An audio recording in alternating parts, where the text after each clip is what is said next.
روزمرہ کے کلام میں سلام کی جو ہے اپنی ایک الگ اہمیت ہے، ٹھیک ہے، اس کی اپنی فضیلت ہے. تو ہمارا یہ فرض بنتا ہے کہ ہم اسے ٹھیک طریقے سے ادا کریں اور اسٹیپ وائز اپنے اپروچ کو رکھیں، ٹھیک ہے.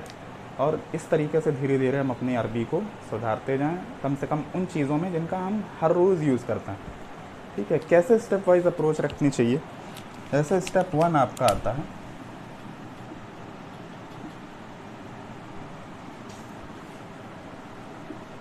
کہ جو روزمرہ کے الفاظ ہیں جو ہم لوگ بولتے ہیں، ٹھیک ہے، وہ سب سے پہلے ٹھیک ہونے چاہیے. کون سے؟ جیسے سلام ہے نا، جس کی ہم لوگوں نے بات کی. سلام کے علاوہ اور کیا چیزیں جو ڈیلی یوز میں آتی ہیں؟ جیسے ہم لوگ بولتے ہیں ماشاء اللہ،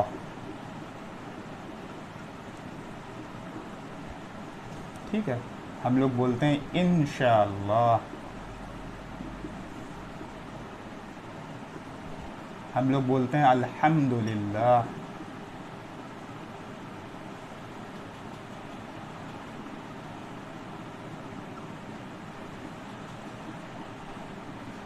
ٹھیک ہے.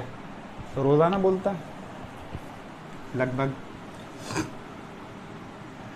اس کے علاوہ جیسے استغفر اللہ،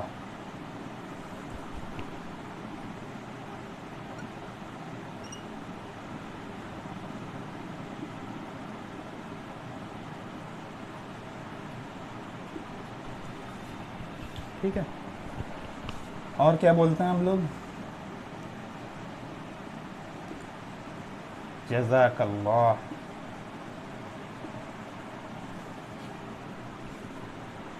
ٹھیک ہے. اس کے علاوہ فی امان اللہ،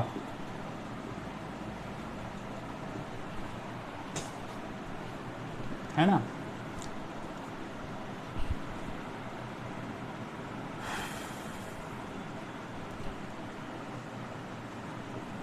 سبحان اللہ. تو اس طریقے کے الفاظ اور تمام طرح کے الفاظ اس سے ملتے جلتے ہم لوگ ہر روز لگ بھگ استعمال کر رہے ہوتے ہیں، بغیر یہ جانے کہ ان کے مواقع استعمال کیا ہیں، یعنی کون سی ایسی پوزیشنس ہیں جہاں پر یہ یوز کیے جاتے ہیں اور ان کا ترجمہ کیا ہوتا ہے. تو ان پر ہم لوگ بات کریں گے. بہت مختصر سی بات ہوگی، زیادہ لمبا کچھ نہیں، ٹھیک ہے. اور آخری کلام ہوتا ہے جو آپ نہیں بولتے لیکن آپ کے اوپر لوگ بولتے ہیں، ٹھیک ہے. کیا؟ انا للہ و انا الیہ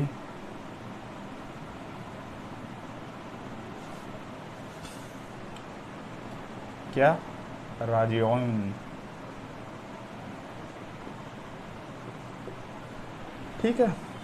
اس دنیا سے فانی سے رخصت ہونے کے بعد جو ہے آپ کے لیے یہ بولا جائے گا انشاءاللہ. تو یہ تمام الفاظ جو ہیں یہ آپ کو سیکھنے ہیں، سمجھنے ہیں، ان کے صحیح تلفظ کو سیکھنا، ٹھیک ہے، اور ان کا میننگ سیکھنا. تو اسٹیپ 1 آپ کا یہ ہوتا ہے کہ جو الفاظ آپ روزمرہ کی زندگی میں استعمال کر رہے ہیں آپ ان کے مطلب کو جانیں، اس کے صحیح پروننسیشن کے ساتھ. تو ماشاء اللہ کی کیا معنی ہوتے ہیں؟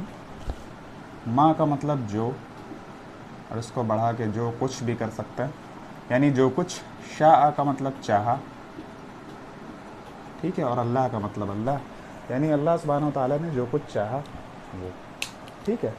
تو بیسیکلی جب ہمیں کسی چیز کی تعریف کرنی ہوتی ہے تو وہاں پر یہ جملہ استعمال کیا جاتا ہے، یعنی جو کچھ بھی ہوا ہے ہم اسے اللہ تعالیٰ کی طرف منسوب کرتے ہیں کہ وہ اللہ نے چاہا ہے تب یہ ہوا ہے، ٹھیک ہے.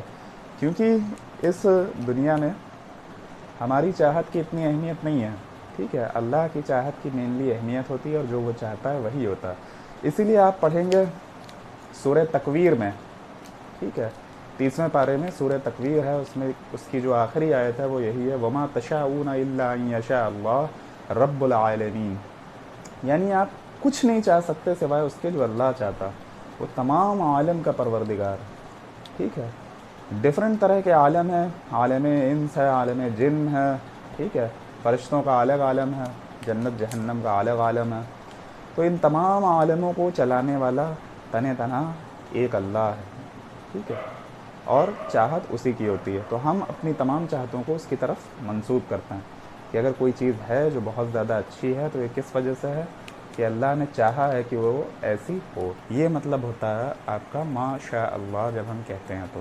ٹھیک ہے, ما شاء اللہ کان وما لم یشاء لم یکن, کہ جو اللہ چاہتا ہے وہ ہو جاتا ہے. ٹھیک ہے, اور جو وہ نہیں چاہتا تو وہ نہیں ہوتا. اسی لیے اللہ ہم سے مطالبہ کرتے ہیں کہ جو میں چاہتا ہوں اس کو تم پورا کرو, تو پھر میں وہ پورا کر دوں گا جو تم چاہتے ہو. ٹھیک ہے, تو یہ آپ کا ہو جاتا ہے ما شاء اللہ. اس کے علاوہ ایک اور جملہ جو بہت زیادہ کثرت سے استعمال ہوتا ہے, اس کا مطلب ہے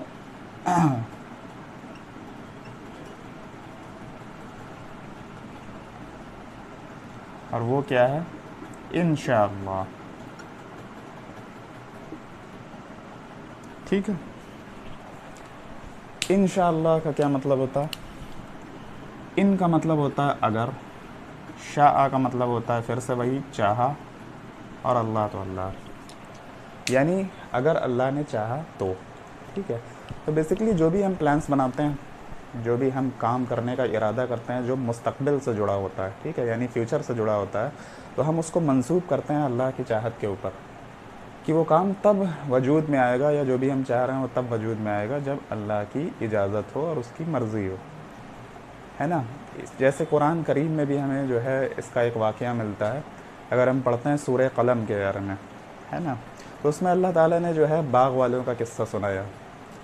کیا فرمایا, انا بلوناہم کما بلونا اصحاب الجنہ, کہ ہم نے انہیں آزمایا جیسے ہم نے آزمایا باغ والوں کو. اذ اقسموا لیصرمنہا مصبحین, جب انہوں نے قسمیں اٹھائیں کہ ہم صبح ہوتے ہی اپنے باغ کے جو بھی ان کے پھل تھے یا کھیتیاں تھیں, ٹھیک ہے, ان کو کاٹ لیں گے, ان کو اتار لیں گے.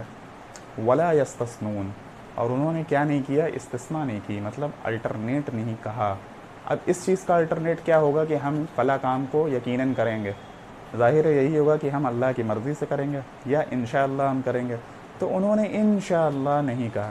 ٹھیک ہے, فطاف علیہا طائف من ربک وہم نائمون, تو ایک بڑی مصیبت, ایک آفت, ایک طوفان ان کے باغ کی طرف آیا, اور وہ کیا کر رہے تھے, سو رہے تھے. ٹھیک ہے, تو اس نے کیا کیا اس طوفان نے کہ ان کے پورے باغ کو تہس نہس کر دیا. اور پھر جب یہ صبح میں پہنچے ہیں, ٹھیک ہے, ایک دوسرے سے پھسپھساتے ہوئے کہ آج کے دن ہم کسی مسکین کو اپنے باغ میں گھسنے نہیں دیں گے. ٹھیک ہے, یہ ان کا عمل تھا جس پر ان کو یہ سزا دی گئی.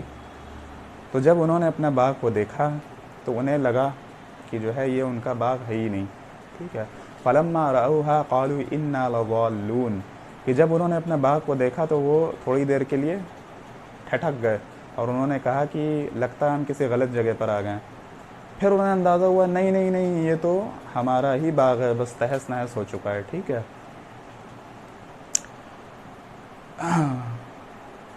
تو انہوں نے کہا کہ یہ ہم ہی ہیں جو محروم ہونے والوں میں سے ہیں. ٹھیک ہے, بل نحن محرومون. تو اس طریقے سے اللہ تعالیٰ نے باغ والوں کا قصہ سنایا ہمیں, اور بتایا کہ انشاءاللہ کی کیا اہمیت ہوتی ہے. ٹھیک ہے,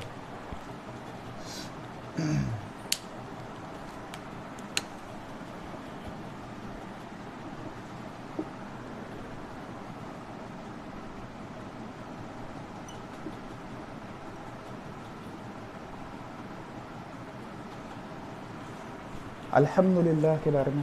ٹھیک ہے, الحمدللہ مطلب تمام طرح کی جو تعریفیں ہو سکتی ہیں کسی بھی اعتبار سے, ٹھیک ہے, وہ سب کس کے لیے ہیں, یقیناً اللہ تعالیٰ کے لیے.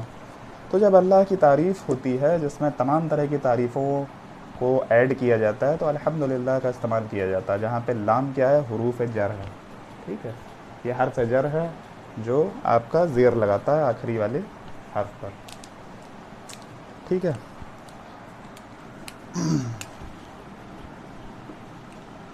ایسے ہی ہم لوگ پڑھتے ہیں بسم اللہ.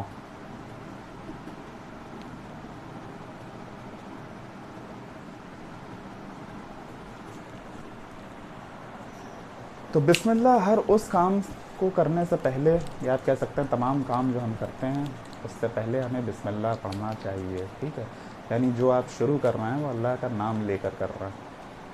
تو بسم اللہ کس موقع پر پڑھا جاتا ہے, جب ہم کسی بھی کام کی شروعات کرتا ہے.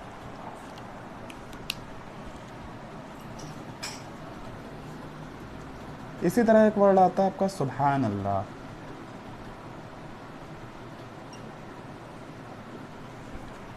ٹھیک ہے. جب بھی کسی بھی چیز کی، ٹھیک ہے، یا کسی بھی انسان کی ہم خوبیوں کی تعریف کرتے ہیں، اس میں موجود خوبیاں ہیں، ٹھیک ہے، اس میں موجود کوالٹیز ہیں، جب ہم ان کو پریز کرتے ہیں، اس کی تعریف کرتے ہیں، تو ہم کہتے ہیں سبحان اللہ.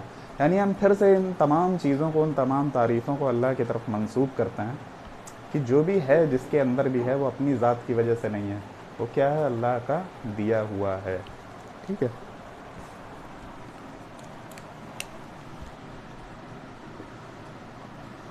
اسی طریقے سے ہم لوگ استعمال کرتے ہیں ایک اور ورڈ کا، اس کو ہم کہتے ہیں جزاک اللہ. اب جزاک اللہ کیا ہوتا ہے؟ تو جب ہمارے ساتھ کوئی اچھا معاملہ کرتا ہے، ٹھیک ہے، تو ہم اس کا شکریہ ادا کرتے ہیں. اور اس شکریہ کو ادا کرنے کا طریقہ کیا ہے کہ ہم کہتے ہیں جزاک اللہ. ٹھیک ہے، یعنی اللہ تعالیٰ تمہیں جزا دے جو بھی تم نے میرے ساتھ کیا ہے. اس میں اور بھی ایڈیشن کر سکتے ہیں، کس چیز کی جزا دے، تو ہم آبجیکٹ بھی جوڑتے ہیں، خیرن کثیرن. ٹھیک ہے، یعنی خیر جو کثرت کے ساتھ ہو.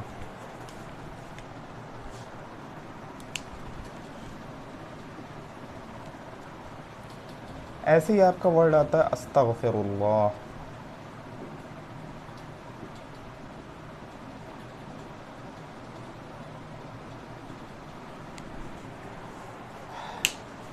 تو استغفر اللہ کا استعمال کب کیا جاتا ہے؟ ظاہر ہے جب ہم سے کسی طریقے کا گناہ ہو جاتا ہے، بھلے ہی وہ چھوٹا ہو یا بڑا ہو.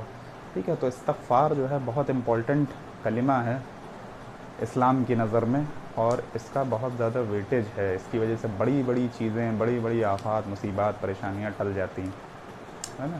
تو استغفر اللہ الذی ربی من کل ذنب واتوب الیہ، یہ بھی پڑھ سکتے ہیں، یا سمپلی استغفر اللہ.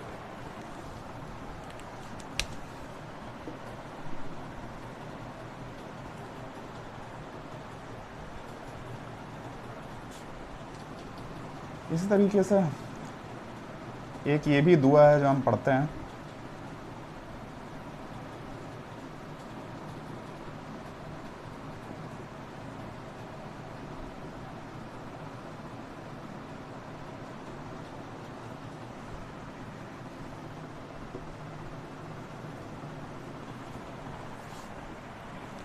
ٹھیک ہے.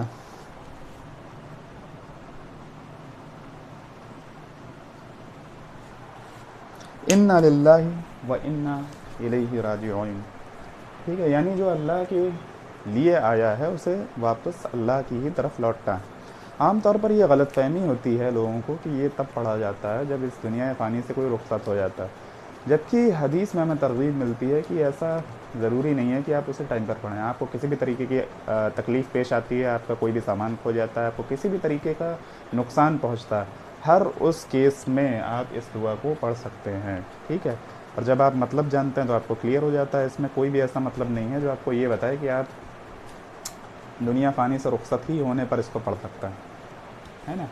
تو اس طریقے کے الفاظ آپ دیکھ رہے ہیں جو روزمرہ کی زندگی میں ہم استعمال کرتے ہیں.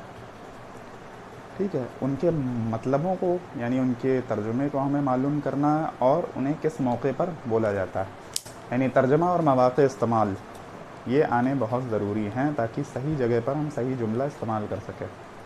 ٹھیک ہے، تو یہ اس طریقے سے ہو جاتا ہے. ٹھیک ہے، یہ جزاک اللہ ہے، الف بیچ میں رہے گا. ٹھیک ہے،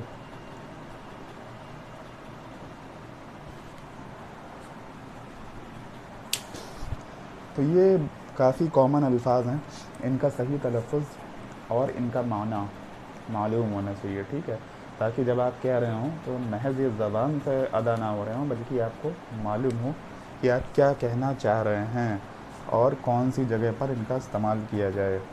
ٹھیک، تو اسٹیپ 2 میں ہم لوگ کس چیز کی بات کرتے ہیں؟ اسٹیپ 2 میں ہم لوگ بات کرتے ہیں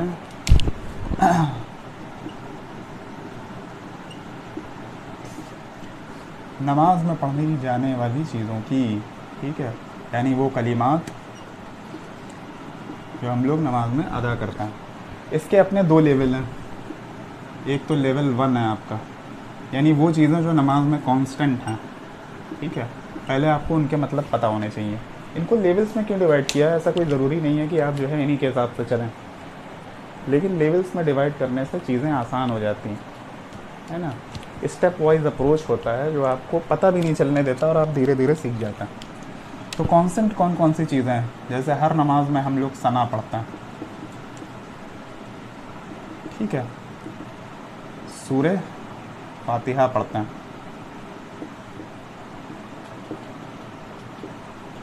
اور ہر نماز میں ہم لوگ رکوع اور سجدے کی تسبیحات پڑھتے ہیں.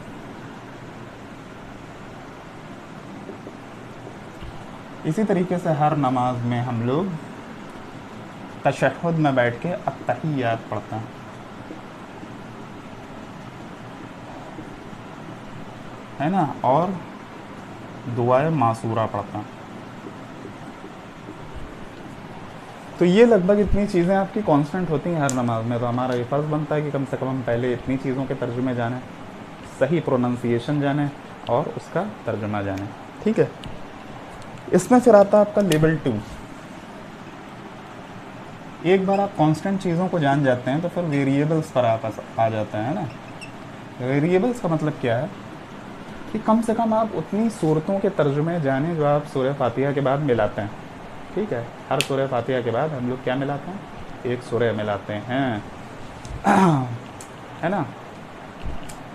اگر فرائض پڑھ رہے ہیں تو 2 رکعت میں، اور اگر سنتیں پڑھ رہے ہیں تو 4 میں. اگر 4 سنتیں ہم کیا کرتے ہیں؟ فرائض سورہ فاتحہ کے ساتھ جو صورتیں ملاتے ہیں. ٹھیک ہے، اب موسٹ کامنلی ہمارے معاشرے میں جو آخری کی 10 صورتیں ہیں، یعنی علم تر کیف سے لے کے آپ کا ناس تک، ہے نا، سورہ ناس تک کی جو یہ 10 صورتیں ہیں یہی پڑھی جاتی ہیں. تو اسٹارٹنگ میں ہمیں کیا کرنا چاہیے کہ کم سے کم ان 10 صورتوں کے ہم ترجمے دیکھ لیں، ہے نا. تو لیول 2 میں جو ویریبلس ہیں، یعنی جو بھی آپ صورتیں پڑھتے ہیں سورہ فاتحہ کے بعد، آپ کو ان کے ترجمے معلوم ہونے چاہیے صحیح تلفظ کے ساتھ. ٹھیک ہے،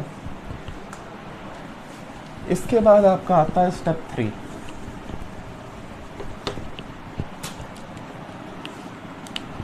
اور اسٹیپ 3 ہمارا یہ ہے کہ ہم کسی طریقے سے قرآن کو سمجھ کے پڑھنے والے بن جائیں. ٹھیک ہے، قرآن کو سمجھ کے پڑھنا نہایت ضروری ہے.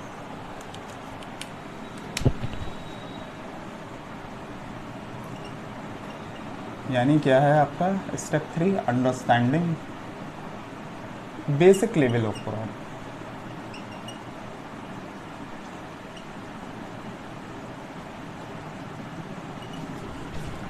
ٹھیک ہے،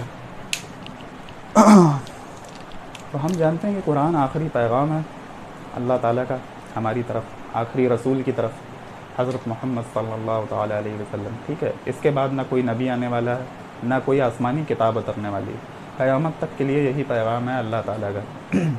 نہ کیول دین کی زندگی میں، یعنی یہ وہ زندگی جو مرنے کے بعد ہے، دنیا کی زندگی میں بھی بہت مفید ہوتا ہے نا. تو ہمارا یہ بھی فرض بنتا ہے کہ ہم اس کو کم سے کم ایک بیسک لیول پر سمجھ کر پڑھنے والے بن جائیں، ہے نا.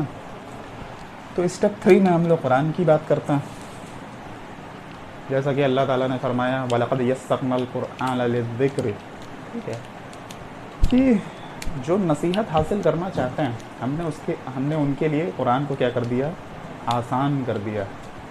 تو جب اللہ تعالیٰ خود ترغیب دے رہا ہے تو ہم کون ہوتے ہیں یہ کہنے والے کہ قرآن پڑھنا جیسے ہمارا کام نہیں ہے. ٹھیک ہے، یہ علماء کا کام ہے. کیونکہ جب اکثر لوگوں سے یہ بات کہی جاتی ہے تو ان کا یہی ایکسکیوز ہوتا ہے. ٹھیک ہے، جیسے میں اکثر یہ سنتا ہوں کہ لوگ کیا کہتے ہیں جب ان سے کہا جاتا ہے ایک بیسک لیول کی آپ عربی سیکھیے، وہ کہتے ہیں کہ اگر ہم یہ سیکھیں گے تو ہم گمراہ ہو جائیں گے. ٹھیک ہے، اس سے زیادہ واہیات بات اور کچھ ہو نہیں سکتی کہ آپ پڑھ کے گمراہ ہو جائیں گے، جبکہ پڑھائی جو ہے آپ کو ہر طریقے کے اندھیروں سے باہر نکالتی. ٹھیک ہے، اب تصور کرتے ہیں ایک ایسی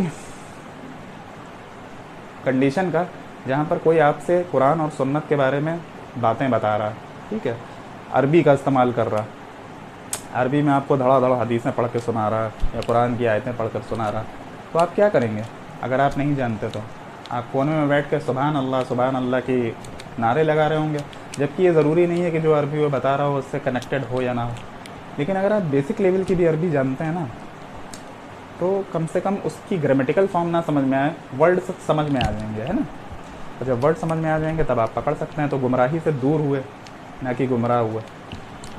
تو یہی ہماری کوشش ہے جس کے چلتے ہم اس زبان کو سیکھنے کی کوشش کر رہے ہیں، ہے نا، جو دلوں کی غلاظتوں کو دور کرتی ہے، دل میں نورانیت پیدا کرتی ہے، اور اس طرح یہ بنتی ہے دلوں کی زبان، جس کو ہم لوگ کہتے ہیں لغت القلوب، اور یہی اس چینل کا نام ہے.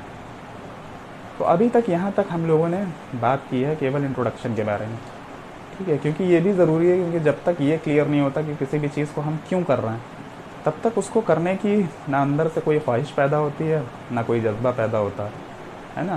جب یہ کلیئر ہو جاتا ہے کہ اس کی وجہ کیا ہے اور یہ کس طریقے سے ہیلپ کرے گی اور کن کن شعبوں میں ہیلپ کرے گی یہ زبان جو ہے جس کو ہم عربی کہتے ہیں، تب جو ہے ہمیں اسے سیکھنے کی طلب اور خواہش پیدا ہوتی ہے نا.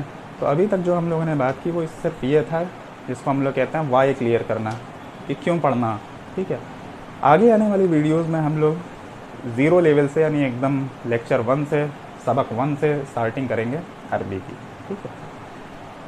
تو اسی کے ساتھ ہی اجازت چاہیں گے آپ سے. السلام علیکم ورحمۃ اللہ وبرکاتہ.